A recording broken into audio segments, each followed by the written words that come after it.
Fantastic. All right. Welcome to my presentation of my senior thesis research. My name is Dominic Curcio. I'm one of the docents here. I'm a recent graduate of Mount St. Mary's University, which is now my alma mater, and I'm going on for my master's degree to Shippensburg University in August. So this was my senior research project. Everyone is required to take senior seminar, but history students are required to pick a topic of interest and then present to the class a 14 to 17 page paper on said topic.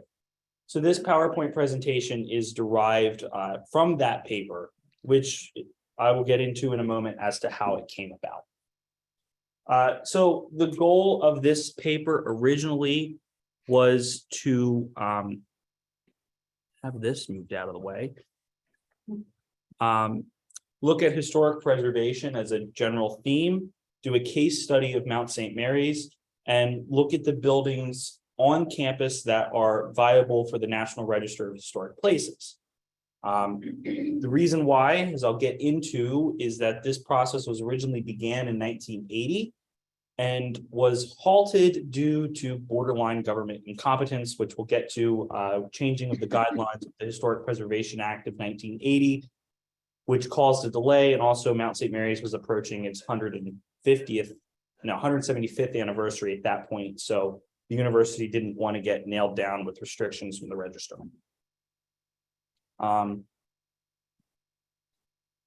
So this is, I'm not going to read this. Everyone on Zoom and in the room here can read it. This is taken from a portion. And so for most of this PowerPoint, I will refer to it as Mount St. Mary's College instead of Mount St. Mary's University. Just for simplicity, but they are one and the same. And as we get later in the presentation, you'll see why. So the plea for preservation is, there are many preservationists in the room here right now, I'm sure. We know that the 21st century poses a great deal of problems for our historic structures, especially here at Catoctin Furnace. We know that that is a great struggle to preserve these buildings and keep them for more generations. And Mount St. Mary's has those same struggles with a lot of their buildings, some of which are almost as old as the museum I'm standing in now. So we need to begin to take steps to preserve that for the future. But before we do that, I'm just going to go through a couple slides that outline, in case you're not familiar with Mount St. Mary's, the history of the Mount. It was founded by Father John Dubois, now Bishop Dubois. He was named to be the pastor of all of Frederick County in Western Maryland in 1794. So that goes to show you how few Catholics were in Frederick County at the time.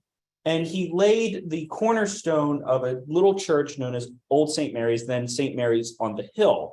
And that's actually where Mount St. Mary's gets its name from. If you're driving on Route 15, you might notice the giant Blessed Mother statue. It's not because of that. It's because of the older church that was built in 1805. And that church was consecrated in 1806, and Father Dubois purchased another 64 acres of land at the foot of what became known as St. Mary's Mountain and began to open a college and minor seminary with the permission of the Archdiocese of Baltimore. It's also important to note that in 1809, Elizabeth Ann Seton, America's first saint, arrives in Emmitsburg and founds the Daughters of Charity campus, which would eventually become St. Joseph's College. By 1811, which is when the first graduating class of seminarians and students comes in, there was 101 students enrolled in the Mount, and it was an all-male school. Another important event is in 1811, Father Boutet arrives from France, and in 1816, Father Dubois resigns as president to become then Bishop of New York, where he is now buried in St. Patrick's Cathedral. And we should also note that the nephew of Napoleon graduated from the Mount in 1817. So that's a little fun connection to world history there. And of course, Mother Seton dies in 1821.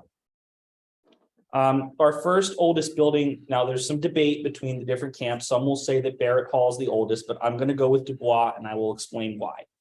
Dubois was originally constructed in 1824. As you can see a picture of it on the screen. It unfortunately caught fire, which, happens, and it was rebuilt in 1825 at its present location, serving as both the location of the seminary as well as the college. Can everyone see? Am I blocking you, Crystal? Well, yeah, but You're okay. I'm okay. Okay, Yeah. I'll scoot more forward. Sorry, didn't want to make sure Crystal could see here. In 1826, of course, Father Dubois becomes Bishop Dubois, and so on and so forth. And I'm not going to name it off, but in 1829, there's a little handoff between Father McGarry and Father John Purcell, who's a very interesting character. Father Purcell, as we study a lot of African American history here at Catoctin Furnace, was actually a unique figure in the Roman Catholic Church in the 1830s. As he became Bishop of Cincinnati, him and his brothers were all priests and bishops. He founded the first all African American church in Cincinnati, and no other priest wanted to be pastor of that church. So Bishop Purcell and his brother were the pastors of St. Anne's African American Church in Cincinnati, Ohio. And he was actually very much so ridiculed by his fellow bishops because he began to publish a pro-Catholic abolitionist newspaper in Cincinnati, the Something Herald. And he was really an odd ball in the long-term figure of the clergy of the mid 19th century. So he's a rather interesting figure. He actually founds St. Mary's Seminary of the West, which became a sister seminary to the Mount. So he's a very fascinating character, not often talked about, except there's a building named after him, but he's an interesting guy.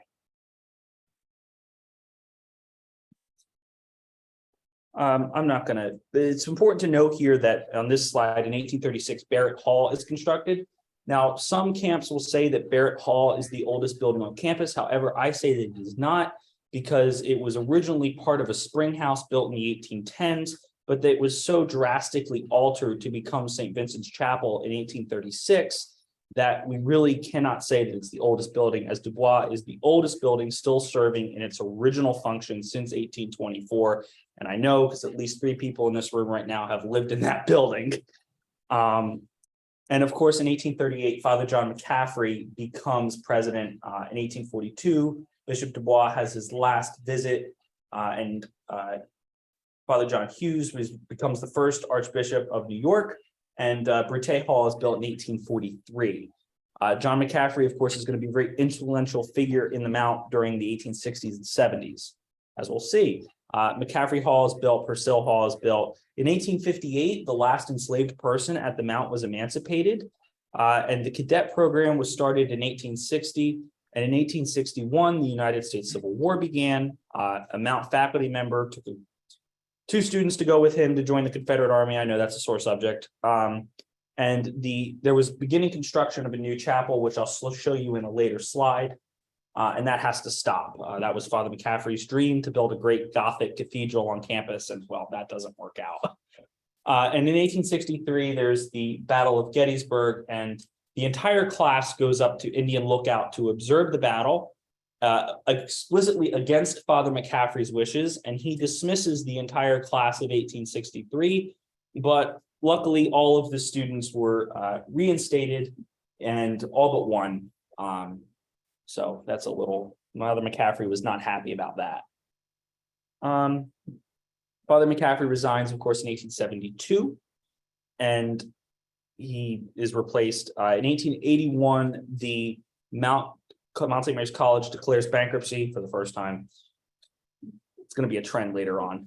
And then in 1883, the debt is paid off. In 1884, the Mount becomes a major seminary. For Catholics, that's an important distinction, because a minor seminary would be the equivalent of getting an undergraduate degree. A major seminary, and young man who enters to that would be the equivalent of getting a master's degree in theology or divinity. Old St. Mary's on the Hill is finally abandoned in 1894. And if anyone knows, if you're familiar with the area, those of you who are, where, what's the church on? It's a church on that road that goes into the Mount that we always take. It's eluding me. St. Anthony's. St. Anthony's Church was constructed by that parish to replace Old St. Mary's on the Hill. And in 1891, the first intercollegiate football game was played at the Mount, and we lost, go figure. And then Flynn Hall, which was built out of the remnants of Father McCaffrey's chapel, opens as the gym. Now it, of course, is the Delaplane Fine Arts Center. rebuilt, and the Immaculate Conception Chapel was constructed in 1910. Father Bradley was elected as the 16th president in 1912. In 1913, after a little over 200 and some years, Mount Old St. Mary's on the Hill catches fire and burns down. Monsignor Philip Gallagher was named the first rector of the seminary because and then how can I forget, in 1921, Babe Ruth visits and plays a baseball game on Echo Field. How could I forget that? It's an important element. And in 1930, Monsignor Gallagher becomes the first rector of the seminary because prior to that, the rectorship of the seminary and the president of the university college were intertwined in the same office. So this is in the 30s, is beginning the separation of the seminary and the college as two separate entities. And of course, in 1936, the prep school, because there was a preparatory school held in Bradley Hall, closes down. And Father Sheridan, who's now has a residence hall named after him, which I know two people in this room lived in, becomes the 17th president. World War II happens. In 1958 was a really big year for the Mount, besides being the 150th anniversary. Robert F. Kennedy was the honors convocation speaker, and President Eisenhower was the commencement speaker that year. Father Klein becomes the 18th in 1965. That is when finally we get the gigantic statue of the Mount St. Mary's, where we get the Mary statue. Of course, the grotto was built by Father Brute way back in the 1830s, so it had been there for quite a while. And then Father Hugh Phillips, who the library is named after, becomes the 19th president. And then in 1971, the 70s are a real interesting time for the Mount. Dr. John Dillon is appointed the 20th president, and he, of course, is the first lay president of the Mount. In 1972, Mount St. Mary's goes co-ed with the closure of St. Joseph's College. Female students were allowed to be enrolled as day students only, and in 1973, they were allowed to enroll as full-time students because Pangbourne Hall had been constructed as the first all-female dormitory.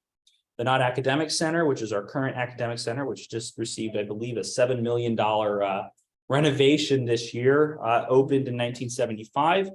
In 1977, Dr. Robert Wickenheiser becomes the 21st president. I'm going to ask everyone to please keep him in mind because he's going to be very important as I go on the other slides. The NHRP process begins in 1979, and the 175th anniversary is in 1983. And Elizabeth, you know you love that John Hughes cabin. That's when it gets moved. And then in 1993, Father James Lorhan becomes president for 1 year, and he's the last clergyman to hold the office of president so far. And Father George Houston becomes president in 1994. Thomas Powell becomes president in 2003, and in 2004, finally, Mount St. Mary's becomes a university. There's major terrace renovations. Our current president, Dr. Timothy Traynor, who this is his last year as president, comes onto the Mount in 2017, and in 2022, I reopened the case for preservation. So let's begin this story because it's an interesting one. So I was digging in the archives. I was actually looking for information on the Mount's role of preservation in Frederick County when I opened this folder that the librarian said, I have no clue what this is. And in it, I found Mount St. Mary's application for the National Register of Historic Places. And I said, okay, this is new.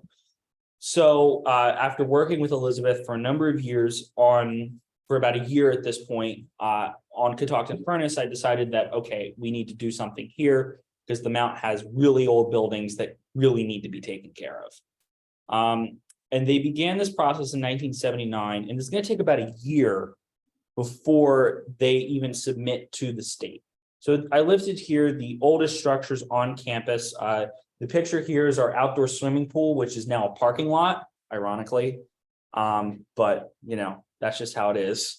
And really, as I'll get into in a moment with the university administration and what happened in the last year, hello, John, we begin to reopen the case. So this is the timeline. In 1980, they send the first round of applications. It goes back and forth. And finally, the final application is submitted on December 5th, 1980. And just so happens President Carter signs a new Historic Preservation Act, and the whole thing basically gets delayed. So this was the Mount's proposed boundary. Of course, campus has very much so changed since 1980. And this was a historic district that they wanted to basically create at the time, encompassing the terrace complex, which is 3 oldest residence halls, the chapel, the McSweeney Hall, which was the seminary, as well as Bradley Hall. And then so this is our aerial view of campus in 1980. This was taken actually for the National Register, and this was one of the overviews. You can probably see my cursor. This is the chapel, and this is the residence halls that I've been mentioning so frequently. And then this right in here is where the administration building is. And then this is our academic center, where I've spent way too many hours. And then this is our final tell-all right here, as I like to call it, that basically states the reasons given why the National Register had been canceled. I won't read it off, but the next slide has the important thing. And it basically just says, you know, there's not a lot of money out there. Don't do it. No tax benefit, et cetera, et cetera. All stuff now that we all know is no longer the case and has very much so changed in the last 40, almost 50 years. So I wanted to throw in some old pictures of the Mount. Of course, the background here is a etching of the Mount from the early 1830s that I had scanned. So this is Terrace circa 1826. This is a scan of the original. You can see here pictured is Dubois Hall in the center, Old St. Mary's on the Hill, as well as the Spring House. And this building here was known as the White House. That's important. We'll talk about that later. And this is circa 1870. If you can notice how the buildings will all eventually become one entity, but here they're connected via outdoor porches between Dubois Hall and Brute Hall. And then this is the White House right here. This was Father Dubois' first classroom and academic buildings. In the 1880s, they finally closed up the porches. McCaffrey Hall is missing its upper 2 floors that were supposed to go in it, but just didn't happen yet. And we can see that Old St. Mary's on the Hill is still pictured here. This was the Father McCaffrey's dream to have a Gothic chapel. It just never happened. They only got to lay down the opening steps to the chapel, and this is the mule team. And this is actually Father McCaffrey right here standing with them. They only got to lay down basically the front foundations before the Civil War. And after the Civil War, this basically what looked like medieval ruins was sitting here for 2 decades. And they decided that we might as well use these stones to build a gymnasium because they needed a new gymnasium. So that became Flint Hall, which was in 2008 repurposed into a fine arts center, which is what it is now. It was a fine arts center before that, but now it's officially the Della Flint Fine Arts Center. This is the construction of Bradley Hall, which is the main administrative building, but at this point it would have been the prep school. This is still there now. And then this is the library in Brute before it moved to the Monsignor Hugh Phillips Library where it is today. Actually, I think it was pretty close to our rooms. I think I lived somewhere in the corner of that because they actually, this was a 2-story building, 2-story room that they cut in half and put a ton of residence halls, dorm rooms inside of it and a lounge. So it's quite interesting to walk through these buildings now because they've just been continuously used for almost the last 200 years. This was one of the lecture halls also in Brute. This would have been on the 3rd and 4th floor. And you can see how they must have just been lovely to teach in because oh yeah, the columns and the echo, it just must have been a real joy to teach in these things. So those are just the pictures. If anyone has any questions or my concluding thoughts are that I basically have been working now with Doctors Patterson and Strauss and Professor Dave Cohill to restart this process. We've been working throughout the last semester on a decision paper we've presented to the vice president, and we have to make some more edits, and it's just been a process so far, but we think that we had to beginning to scale back with our recommendations of historic structures. Basically, we're going to try to get Barrett Hall on because the university is being real finicky with accepting federal monies and not wanting to do certain things with some restrictions, but it's fine. It's a work in progress. So we're going to take what we can get and then hope in the future to be able to expand to more buildings over time once we see the benefits from one building. So if anyone has any questions, hopefully I didn't take too much of everyone's time up. Feel free to